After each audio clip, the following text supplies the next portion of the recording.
Princess of Wales, Kate Middleton, getting an outpouring of support right now from across the world since she released that video on Friday announcing that she is battling cancer. She said she was diagnosed with cancer while she was undergoing and is also undergoing chemotherapy treatment.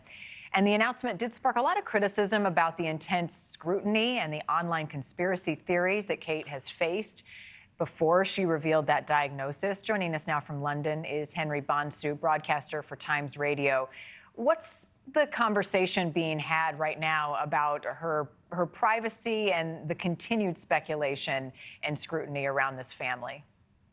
Well, Marni, it's calmed down a little bit today, but on Friday at 6 p.m. GMT, it reached a crescendo because, of course, you'll be aware that she hadn't been seen, the Princess of Wales, since the middle of January. She had surgery. People were saying, where's Kate? We haven't seen her. What's happened? All this wildfire of speculation, initially driven online, but then picked up by the mainstream media. And there's been a bit of a schism there with the mainstream media blaming the people, the unknown keyboard warriors behind the scenes. But of course, those people are saying, well, hang on a minute, you people are interested in these, the royal family too. And you're the people who hounded Princess Diana. So don't be attacking us. We're just speculating.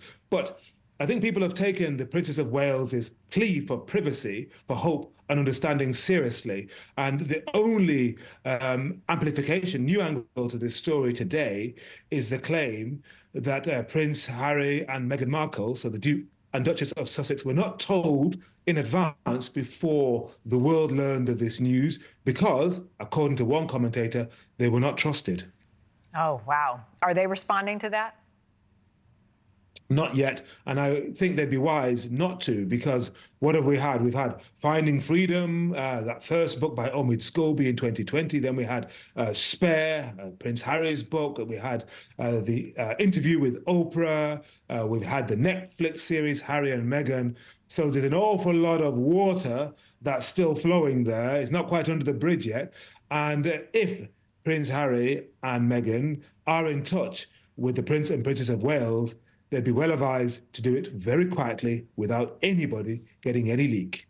Yeah, not trusted. Do we know anything more about the type of cancer that she may be battling? Is the palace going to remain pretty tight-lipped on that? I think just as they have with the king's diagnosis, they're going to be tight-lipped with the princess's diagnosis. That may change at some point in the future. It's not clear.